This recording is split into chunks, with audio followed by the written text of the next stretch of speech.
welcome to my channel.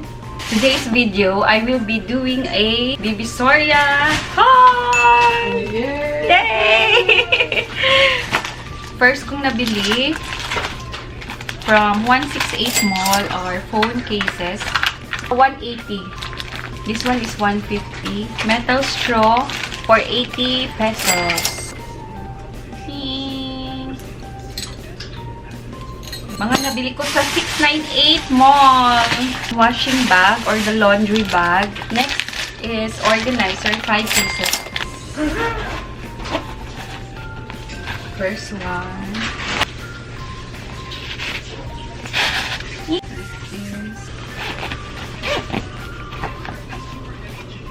Is 60 pesos for 12 pieces.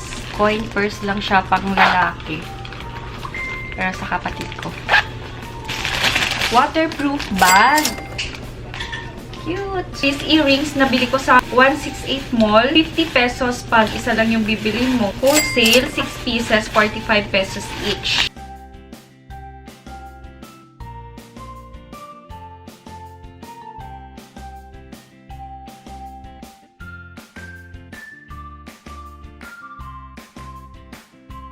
I got this labas ng 98 Mall. I got this for my sister. 30 for her birthday. This one is 35 pesos. I got 3. Wine glass pala. Wine glass siya, 35 pesos each. And I got a ring for my bridal shower daw. Yeah. Happy birthday! 35 pesos. Bumili ako ng boxes. 65 pesos yung box. This one is 100 pesos. Abaca twine. 50 pesos. From 698 Mall, bumili yung jowa ko ng vacuum bag. Nag-iiba yung color niya, besh. Okay. Ayan. Cheers! Char. Ayan, ganito. Cutter. Clothing dust. Yung parang sa mga suit, ganon. Tingnan natin sa loob kasi hindi ko pa ito na-check. One, 2. Makapal siya, in fairness. Unlike this one, medyo manipis yung pang girl. 3. 4. Dami siyang lagayan. And 5. 5 pieces for 350 pesos. Ice cube maker.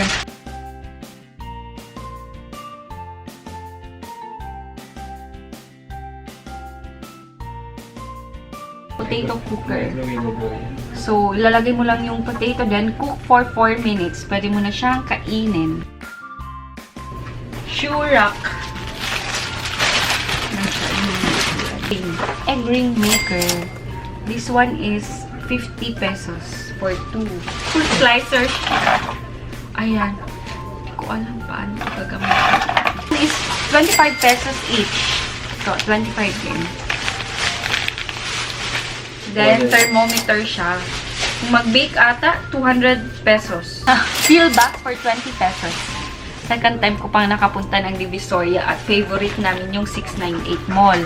Pero, konti lang yung nabili ko doon kasi hindi available yung mga organizer na gusto ko. Ito lang yung mga available niya, which is mahal. And that's it for today. Yun lang yung mga nabili namin, guys.